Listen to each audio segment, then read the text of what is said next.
A gente vai torcer para que o Brasil vença a Copa. Brasil! Já perdeu? Não ganhou, perdeu? Perdeu. Tá, então a eleição aqui, ó, Bolsonaro. Amor, também perdeu. Também perdeu? Perdeu. Mas não ganha nada? Mas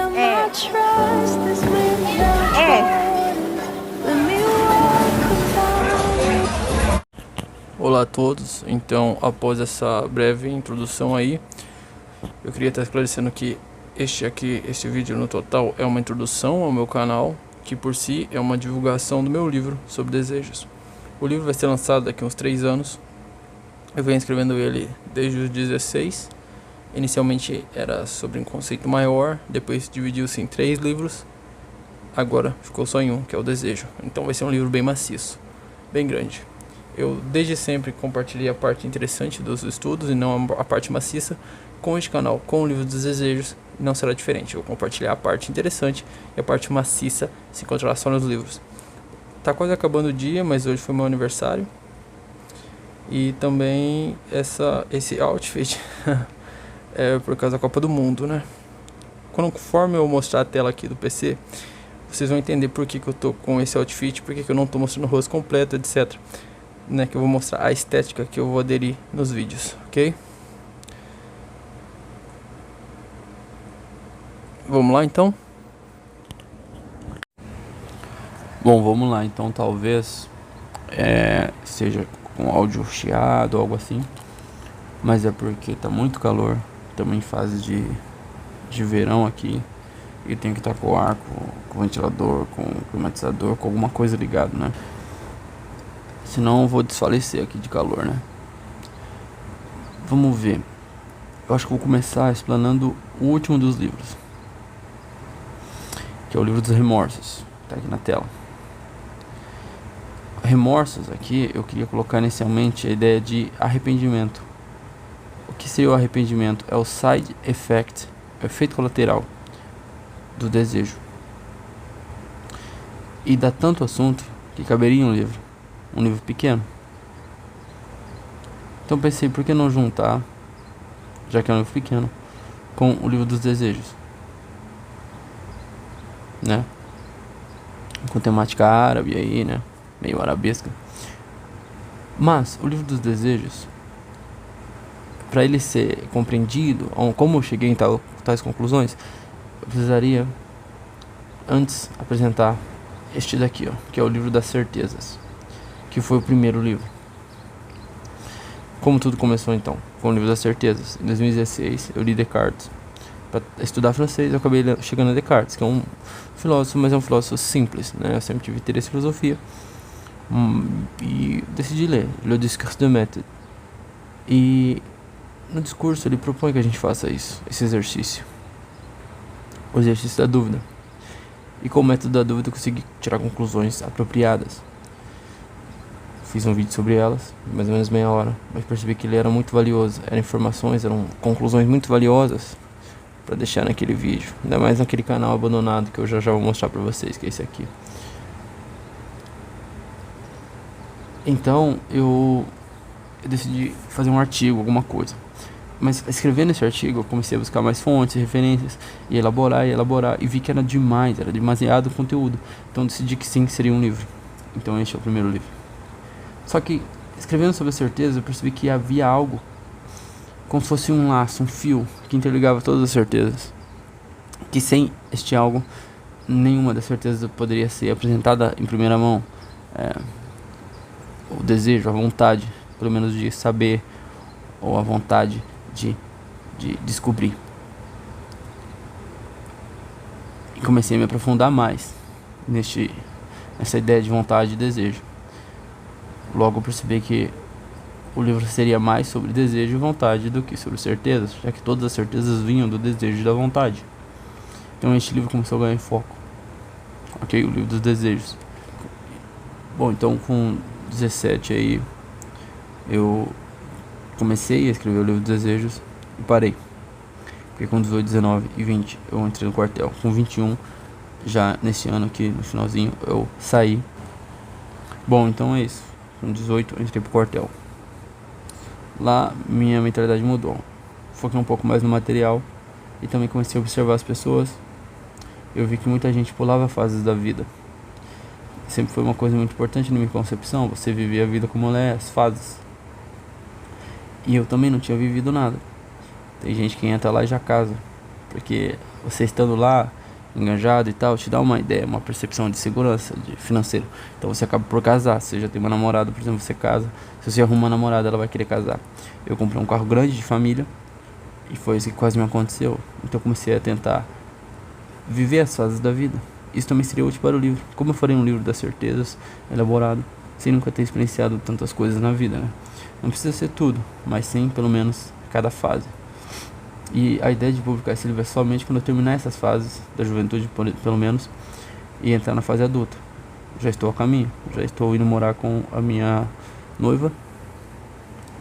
E assim que eu já estiver com ela, talvez com um filho, vai ser a data de publicação, que seriam daqui uns 3, 4 anos. Enfim, foquei então nessa época do quartel aí, nesses 3 anos de exército, em viver a vida, né, em praxis, né, na prática. Agora eu tô voltando pro livro. Focarei então mais no livro, né, novamente, porque eu tenho que terminar de escrever ele. Ele está como eu apresentei como eu vou apresentar para vocês no Drive. Um monte de anotação, sabe?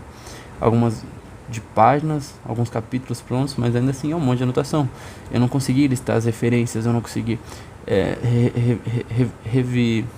fazer o review, né, das gramáticas e tal, não consegui. E ele está dividido em 3. Eu tenho que juntar essas 3 partes ainda. Vai ser difícil. Agora eu vou apresentar para vocês. E claro, tudo isso que eu vou fazer eu vou, né, apresentar nos vídeos também. Só que só a parte interessante. Agora aqui, com relação aos vídeos, qual a estética que eu vou aderir? Este daqui é o meu antigo canal. Então vamos lá, eu tô aqui no canal antigo, né? 4 anos atrás, primeiro vídeo, Encantadores de Cobra. Este foi o primeiro vídeo, mas do que eu deixei. Tem uns que eu apaguei. Tem aquele principal também que eu apaguei, porque é o assunto do livro. Ó, Serpent, Snakes, Cobra, Najas, Vipers. Eu estudava inglês também na época, então essa é a diferença dos termos. Aqui é Encantadores de Cobras. É praticamente tudo que eu consegui encontrar sobre Encantadores de Cobras, que eu achei interessante. Soledade, Bugres e Tavares. Jalex, origem. Aqui é sobre os portugueses que desceram, né, pro sul do país. Aqui é sobre os jalecos, origem, história, medida, cores diferentes, preto, tamanhos. Por quê? Porque eu fazia isso, eu era enciclopedista. Eu pegava as coisas e fazia enciclopédia delas. Tudo sobre Care of the Bells, que é uma canção natalina. Significado original, nome Momo. Essa daqui é um meme que surgiu, deu bastante visualização, porque as cenouras são laranjadas, né? Crítica ao Japão, Hakimak, Tetamai, Ronai. Aqui é uma crítica que eu fiz. Vamos ver se é interessante esse vídeo. South America Memes é uma merda, um câncer. As pessoas não sei o que gostam, né? O que é um número? Introdução à filosofia da matemática. Isso aqui, bastante pessoa queria que eu revivesse esse assunto, mas não dá, eu tenho que focar no desejo. Não dá pra eu focar em filosofia da matemática no momento, talvez futuramente, porque é impossível a América Latina virar comunista. Vídeo interessante. Poema Entre Portas e Janelas. Esse daqui foi meu primeiro poema, muito bom também. Beauty Mask Applied to Vitruvian Man, a máscara da beleza, né? Meu primeiro caligrama árabe, com 3 ditados. Eu gostava muito de ver ditados árabes. Eu gostava de aprender árabe também, mas desisti porque, né, tem um livro para escrever. Aqui a primeira música que eu criei vai ser provavelmente a introdução do primeiro capítulo do livro. E cada capítulo do livro vai ter uma trilha sonora, tá? Assim como como é o nome em português? Anotação musical, talvez. Enfim, aqui já começa a nova era, né? Que é o estilo que eu vou aderir neste canal também.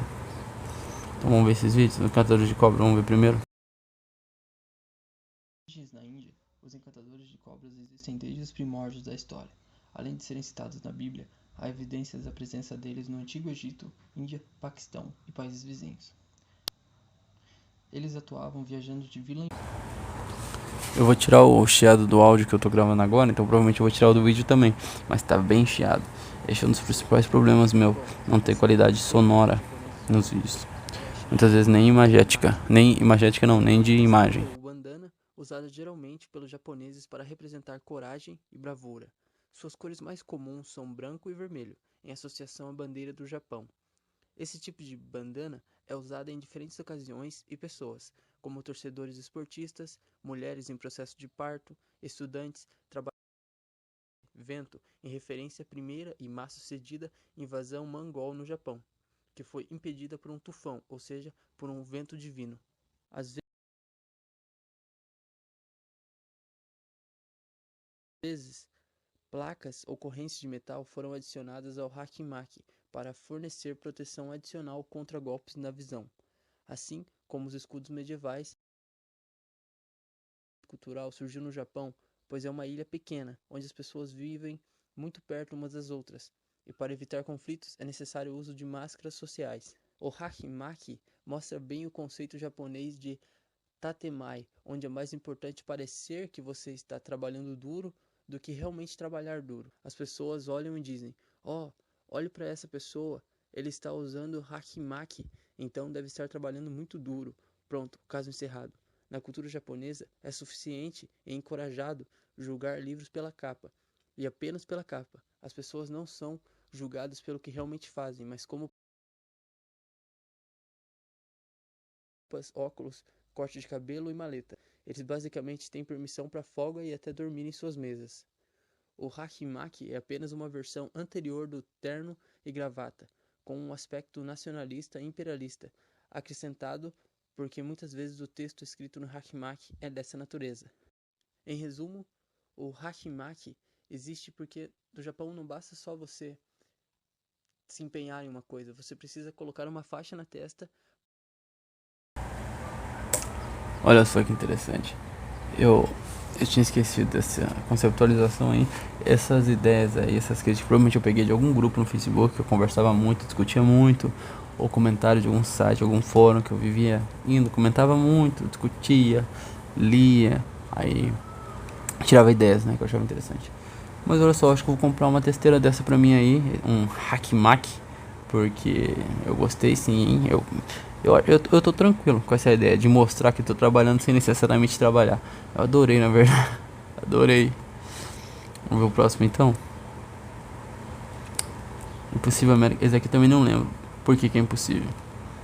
Será que eu tava errado? Será que eu tava certo? Apesar do nome Não sei, não vamos ser ver. Ursal, existe realmente um plano comunista para tomar a América Latina inteira. Mas esse plano ele nunca vai funcionar. Simplesmente porque a tática usada pelos comunistas é a tática errada. Pegamos, por exemplo, a Rússia. Apesar de não ter sido o primeiro país, o primeiro local a ser comunista, a Rússia foi, entre os grandes, o primeiro. E os comunistas primeiro fizeram a revolução e conquistaram a Rússia, tornaram a Rússia comunista e usaram a Rússia para influenciar e convencer, né, os países vizinhos ou invadir os países vizinhos e transformá-los em comunistas. Então formou as repúblicas soviéticas. Isso na América Latina eles não estão tentando fazer. Eles tentam primeiro pegar os países pequenos como Chile, Colômbia, Cuba, etc. E depois o país grande, que seria o Brasil. Na verdade eles deveriam ter feito o contrário. Primeiro pegar o Brasil para depois do Brasil influenciar os pequenos, igual aconteceu na Rússia. Ou seja, assim que algum país pequeno da América Latina se torna comunista, por exemplo Cuba, os brasileiros, que é o país que os comunistas realmente querem, eles podem apontar para o país pequeno e mostrar como que ele ficou pobre depois que virou comunista. Por exemplo, é o jeito que os brasileiros tratam a Cuba. Eles sempre... Realmente, é bem isso. Os amigos venezuelanos aí que são imigrantes, mano, sempre eu ponto eles e falo só: as vermelhinhas, né? Destruíram o teu país, agora tu teve que vir pra cá, não é? Realmente, é uma tática meio falha deles, né? Não sei se é impossível mesmo, mas realmente essa tática aí não tá com nada. Esse aqui eu não vi em lugar nenhum não, eu lembro que foi ideia minha.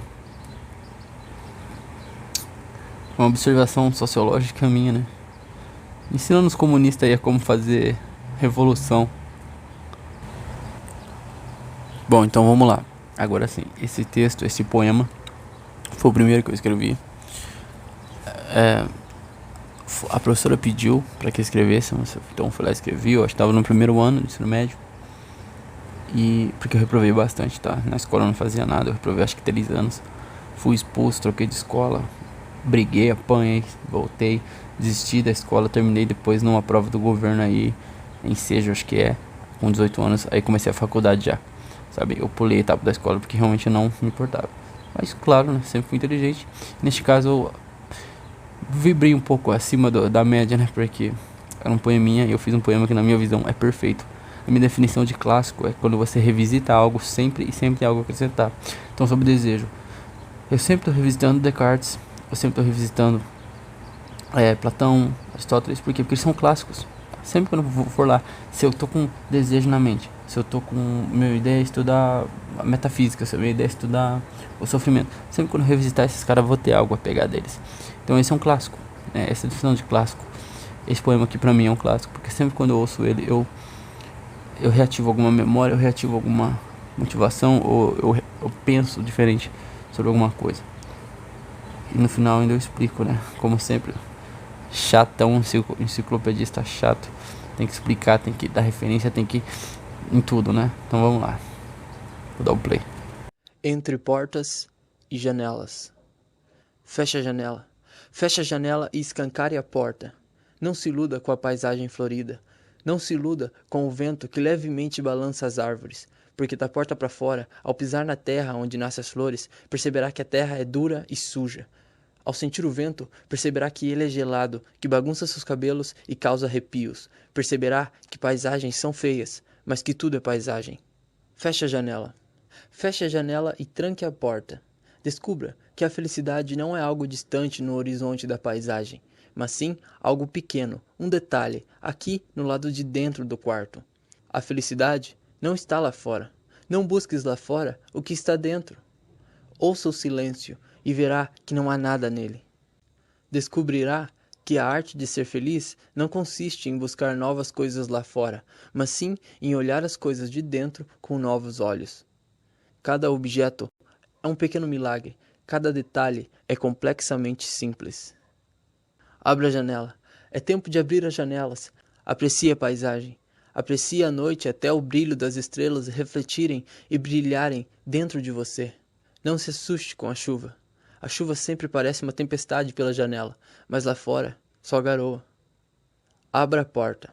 Abra a porta e deixe o mundo entrar. Deixe o lado de dentro se encher com as maravilhas do lado de fora, mas abra o coração, pois é um pecado abrir a porta e manter o coração fechado. Vá lá fora. Vá lá fora e veja. Talvez lá tenha um lindo jardim ou uma horrível tempestade. Afinal, as coisas não são belas ou feias, nossos pensamentos é que são. Agora relaxe. Quando relaxar, abra a janela e abra a porta, só para ver quem entra primeiro, a diversão ou o conhecimento. Se for a diversão, então beba, jogue e dê risada. Mas se for o conhecimento, estude, leia e preste atenção, pois somente a ignorância pode fechar a porta. Somente a ignorância. Este poema foi baseado em outro poema da Cecília Meirelles, chamado A Arte de Ser Feliz, e a professora mandou a gente fazer um poema baseado nesse. Só que o Schopenhauer, um filósofo alemão, ele tem um livro com o mesmo nome, que é A Arte de Ser Feliz. Então eu me baseei na filosofia de Schopenhauer para escrever este poema.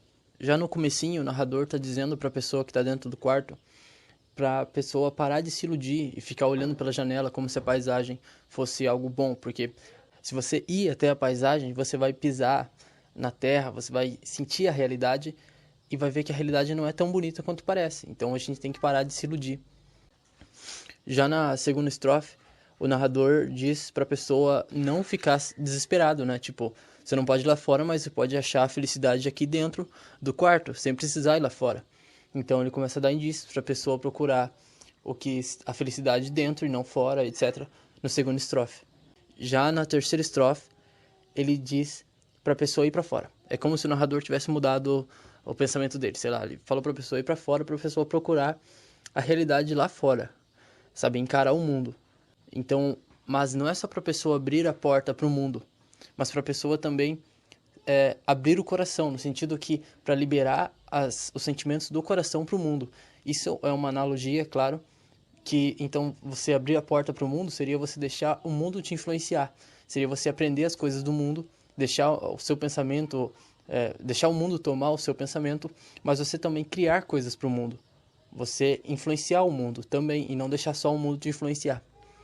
A quinta estrofe, eu desandei, é um assunto nada a ver com o poema, só que eu coloquei para mostrar o relativismo do Shakespeare, que eu estava assistindo a peça Hamlet, então eu tive essa ideia de colocar um pedaço do relativismo de Hamlet, do Shakespeare, que eu praticamente parafraseei uma frase do Hamlet, que é a seguinte: Nothing either good or bad, but thinking makes it so.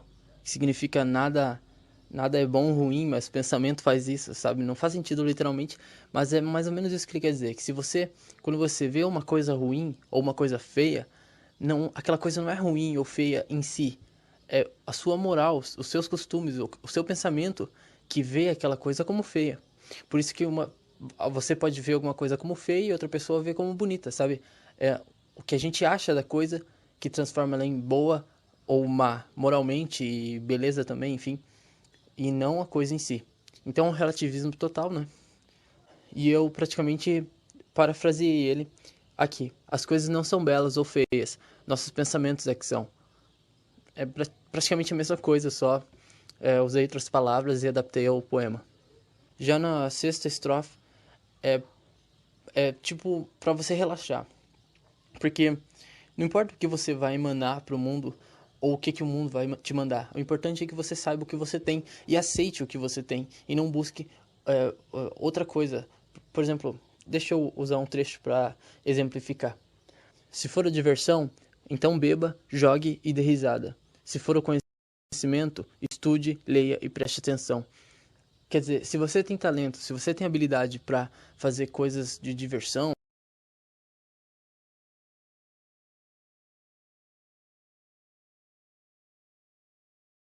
sei lá, ou coisas, por exemplo, a música, para dança ou algo assim, melhore o seu talento, foque no seu talento, que é dançar ou cantar. Agora, se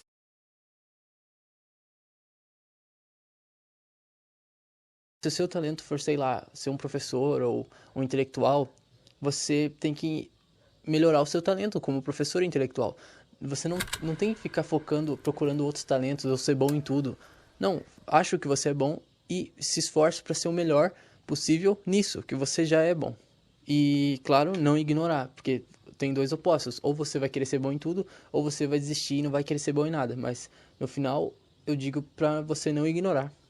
Para você deixar sempre a porta aberta e a janela aberta. Porque se você ignorar, né, no caso da ignorância, você vai acabar se perdendo, você vai acabar jogando tudo fora. Bom, então vamos lá. Vocês viram aí a qualidade do poema, pelo menos eu vejo. Não sei se tem muito a ver com Schopenhauer, mas eu gostei muito. Eu sempre tô reassistindo, reescutando ele. Eu não tenho mais o escrito original, então só o vídeo mesmo, só o áudio. E eu fiz explicação, todos os poemas que eu fiz, tem outros poemas também, mas aí já são mais voltados para alguma área, tipo para o anarcocapitalismo, tem uns que é voltado para o amor, né? Esse daí é voltado, não sei, foi o primeiro que eu fiz, né? E ele tem um foco amplo, então eu gosto disso. E essa música que eu vou mostrar agora foi a primeira erudita que eu criei, e se chama Cristo Pentocrator. Pentocrator é um termo, acho que é grego, que eu descobri na história da arte, né? Aquele Jesus que ergue 2 dedos, aquele ortodoxo, fica com 2 dedinhos em sinal de fala, que ele tem o poder da fala. Eu também adotei, além do nome Pentocrator para essa música, eu adotei a ideia de pegar esses 2 dedos e cruzar, para simbolizar o fingimento, né? Para mim, no caso, uma vida paralela. Então, esse sinal de cruzar os dedos é um símbolo mesmo que eu adotei, né? Vamos escutar a música para ver a qualidade dela. Eu vou deixar ela já de introdução ao livro, provavelmente cada capítulo terá uma trilha sonora, e essa é a trilha sonora do primeiro capítulo, assim como a anotação dela e tal.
Então, como viram, ela é muito boa. A ilustração é do Gustave Doré, mas tá colorida, né? A original não era colorida. Meu primeiro caligrama árabe, eu vou colocar esse vídeo aqui só pra vocês verem como eu gostava do árabe e porque tem essa estética árabe no livro. Eu fiz uma lista, eu fiz uma lista com vários ditados árabes e o primeiro é Ahmad al-Balaha al-Samt hin la Yassan al-Qalam, que significa a melhor forma de retórica ou eloquência é saber ficar em silêncio quando for preciso. Ou seja, mesmo se sua voz for bonita, mesmo se você fala bem, ainda assim o silêncio é melhor. Mas claro, se for preciso falar, então fale. Esse ditado, ele tem a mesma ideia de um outro ditado árabe também, que é bem parecido, que é: você dizer uma palavra, ela te possuirá, mas se você não dizer, você possuirá ela. Ou seja, se você dizer algo, será obrigado a cumprir o que disse, será escravo do que disse. Ou, se você não cumprir o que você disse, você vai virar uma pessoa que fala, mas não cumpre, uma pessoa suas, apenas de sua mente. Também é ótimo, ele significa: seus segredos são seus prisioneiros. Eu fiz uma caligrafia árabe, que é você escrever em um idioma árabe, o alfabeto árabe pelo menos, e fazendo uma arte, uma expressão. Tem que ser harmônica e não pode ser realista, até porque o Islã, a religião dos árabes, proíbe que seja realista, ela proíbe imagem. Então tem que ser algo bem surreal, porém que dê pra ver que é uma caligrafia, e se possível até conseguir ler. Na verdade o que eu fiz não foi nem uma caligrafia em si, mas sim um caligrama, que é quando você forma uma imagem com a caligrafia, com o alfabeto, com as letras árabes. E não ficou muito bom, não ficou perfeito porque eu fiz no papel. E o certo é não fazer em papel e fazer com bambu. E eu fiz a lápis, um lápis para desenhar, mas é um lápis, então não ficou muito bem. Mas eu me esforcei e eu acho que valeu a pena, porque eu aprendi umas 3 palavras, pelo menos eu acho que eu vou decorar pelo resto da minha vida em árabe, fazendo esse desenho. Vou fazer mais quando achar. Não aprendi. Parece uma sabotagem aí, fazendo sinal de silêncio. Mas não, eu não aprendi. Eu não lembro de nenhuma das palavras que está citada aí. Eu lembro de algumas palavras árabes, mas nenhuma que está aí especificamente. Bom, vamos lá então. Este vídeo aqui eu fiz relativamente recente, e é a introdução oficial do outro canal. Os vídeos são em inglês, mas este vídeo é em português, porque a apresentação dele, fazendo minha língua materna, minha língua nativa, que eu tanto gosto. Uma estética é essa: um rapaz intelectual, falando certinho, né, no limite do certinho, né, não preciso forçar termo nenhum aí, né, falar como eu falo, mas sempre escondendo o rosto de alguma forma, e a tendência é que seja de uma forma que implicitamente indique militarismo, violência, gangster, alguma ideia dessa, por exemplo, balaclava, colete, armamento. Por quê? Porque é a estética que eu aderi, é o que eu estudava, é o que eu convivi, então é a estética que eu aderi.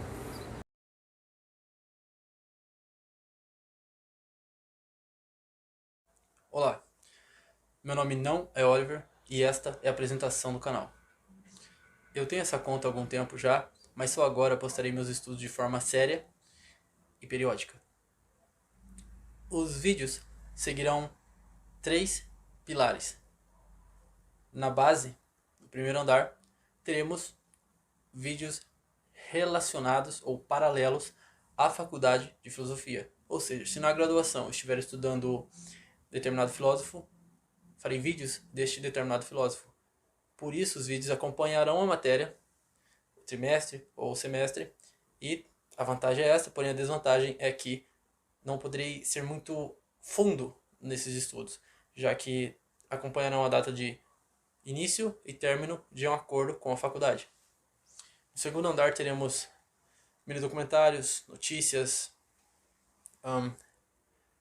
respostas, com início e término, ou seja, a data de início e a conclusão será feita por mim. Então serão mais profundos, porém mais demorados. No topo, e também na parte externa deste nosso prédio metafórico, eu terei uma estética que eu irei aplicar em todos os vídeos, todos os conteúdos, e também o estudo da estética em si, como conceito. A estética, externo e topo do prédio, presente em todos os vídeos, e a filosofia sendo a base de tudo. Eu tentarei ser formal e, na medida do possível, acadêmico, com bom senso em todos os vídeos. E agora, você deve estar se perguntando por que então da máscara. A máscara não vem como uma forma de criar uma persona, uma outra personalidade, mas sim de esconder a verdadeira. Esconder ainda, entre aspas, porque não tenho receio nenhum em mostrar meu rosto. Acontece que eu escolhi uma estética onde o importante aqui é o comunicado e não o comunicante. Então o importante são as minhas ideias e não quem está soltando, quem está lançando essas ideias. Por isso, mudanças de cenário e de pessoa, de persona, também serão comuns. Agora, eu acho que eu devo finalizar com um livro coletivo que eu, você e quem quiser estará escrevendo. Será um livro sobre paradoxos, labirintos e coisas que não existem. Sendo coletivo, todos iremos escrever, mas um irá gerenciar, com a data também de término. Serão 2 ou 1 ano inteiro escrevendo esse livro. E quando eu finalizar, eu quero publicar em algum país, provavelmente aqui do Sul, já que o idioma deste livro será em português e espanhol. Tendo isso em vista, espero que eu consiga concluir esses meus objetivos e eu espero que você goste e acompanhe os estudos. Auf Wiedersehen. Bom, então, nitidamente ali algumas das coisas que eu falei não se realizaram e não se realizarão, como o livro, etc.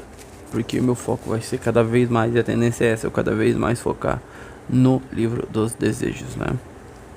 Inclusive esse canal é uma representação disso. Eu tô puxando um sotaque baiano, não sei da onde aqui. Eu tenho uma amiga baiana que fica falando lá ele, lá ele, lá ele, toda vez que ela diz algo. Eu tô começando a falar assim também, tá difícil.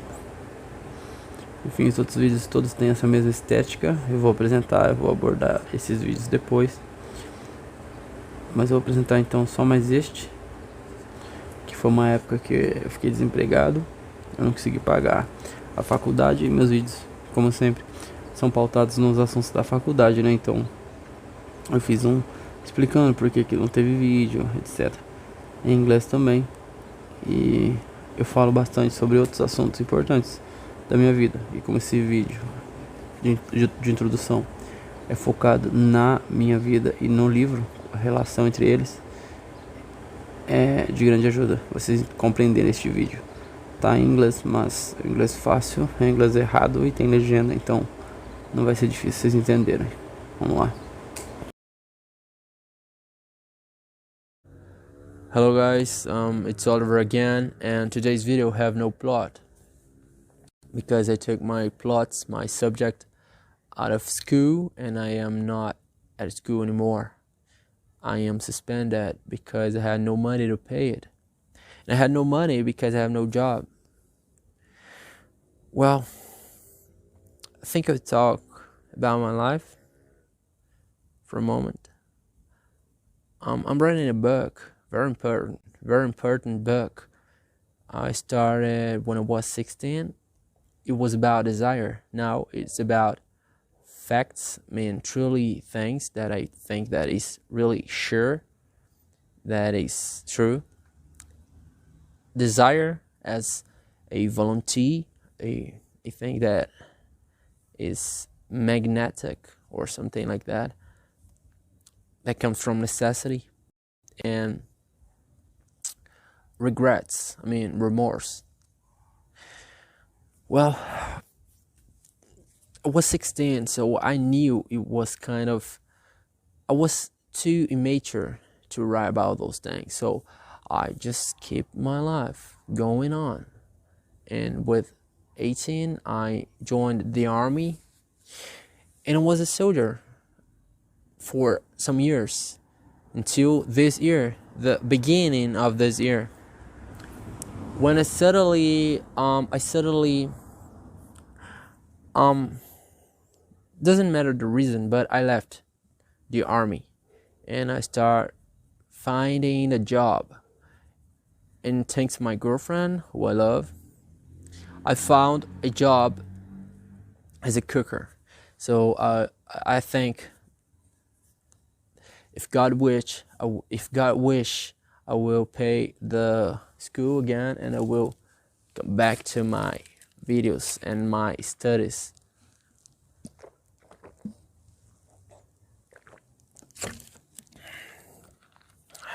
That was dip. All right. So, what else have I to say? I think I'll talk about my plans to the future.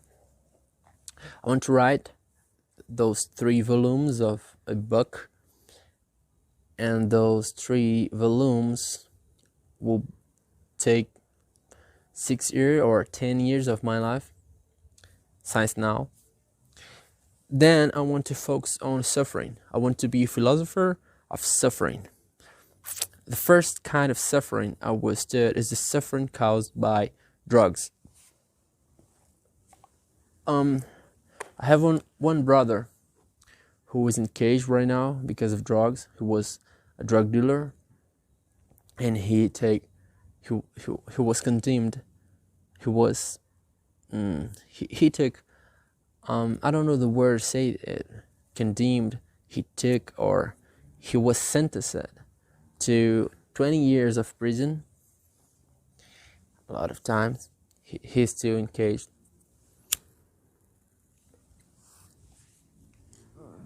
And I also have a brother who killed himself because of drug, more specific, rocks, crack. He was addicted. This jacket was, well, it's bigger than I am because it was from my older brother who killed himself.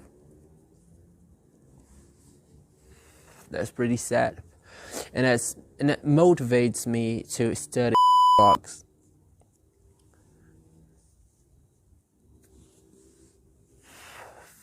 Fuck.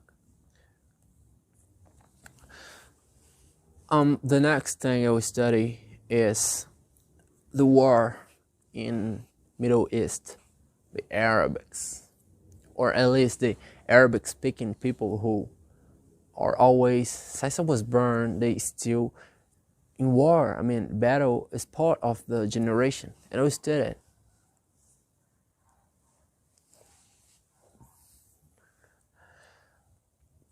The last thing I will study is remorse. I will write a book about remorse, but it will be the beginning, the start of a lifelong study on suffering and remorse. That's it. I think that's it. I don't post videos about subjects because it will be explicit, it will be unique only for the readers, the ones who read the books. The videos will be about random stuff, like whatever I will study at school. The other thing I would like to say is that I have a girlfriend and I fucking love her. It's more like a thing like a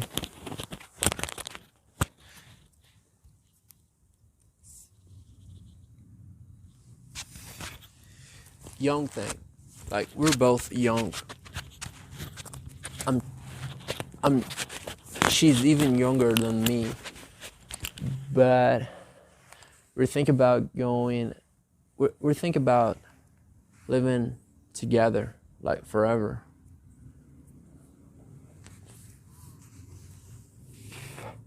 So my mind is kind of blurry.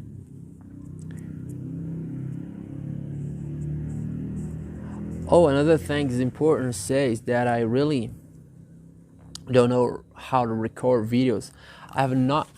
This microphone is not the best microphone, neither the camera, but I think it's really good.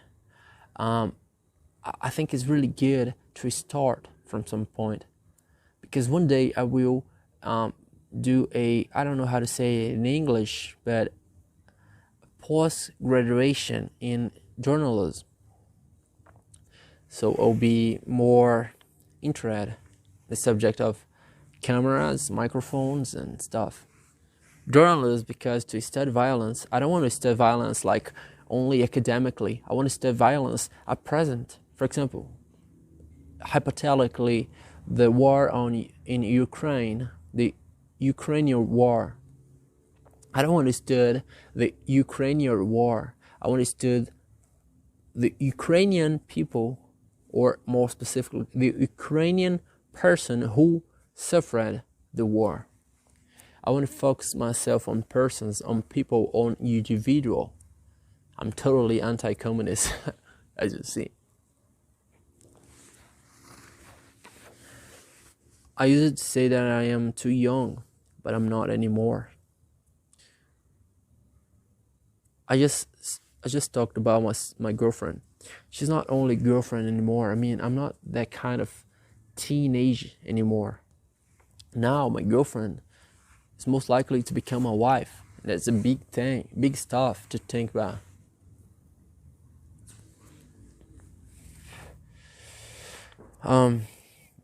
About language. I am a learner. My English is not that good. I don't talk English very well, but you understand me, don't you?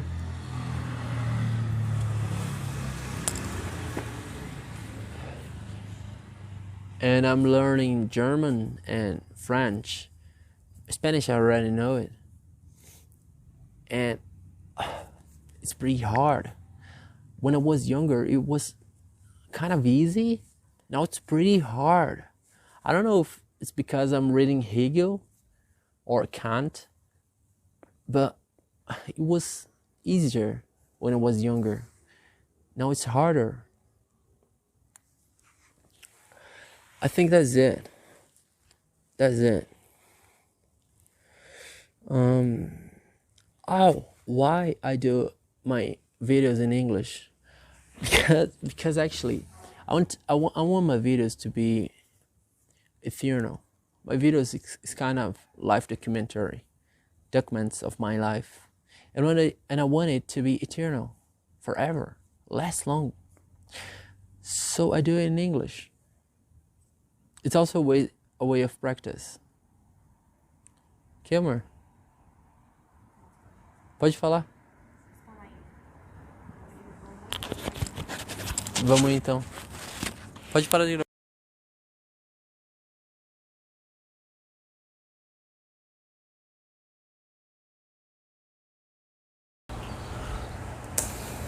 Tá, eu falei bastante coisa errada, gramaticalmente falando, né, em inglês. E também eu falei assuntos profundos. Algumas das coisas que eu falei igualmente não vou fazer, outras eu iria fazer. Eu confundi um pouco na hora de falar do livro do desejo ali no livro da certeza. Eu confundi na hora de falar um pouco do livro do desejo e da certeza ali, eu confundi a ordem. E aí minha namorada me pediu pra encerrarmos, já que estava no horário de buscar a irmã dela. Sobre o espanhol, será que eu sei falar? Não sei, eu achava que eu sabia. Aí eu tenho os amigos que falam espanhol, mal consigo me comunicar com eles. O meu certo foi o francês, embora eu leia muito bem, é muito difícil eu conseguir falar o francês. Minha pronúncia é muito correta. Ontem mesmo teve uma situação com uma tiana amiga minha. Eu falei, droita. Ela falou, o que é droita? É alemão? Eu falei, não.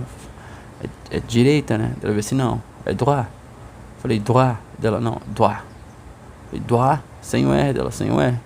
Ou seja, a minha pronúncia é muito diferente. Eu tento falar certinho demais e acabo falando errado. Falar rápido também é um desafio pra mim. Enfim, os demais vídeos eu vou mostrar em explicações, já que eles falam de desejo. O último que eu vou mostrar é este aqui, que é um clipezinho que eu fiz com a minha namorada, que não tem nada sobre desejo nele, então eu vou mostrar aqui só para descargo de consciência.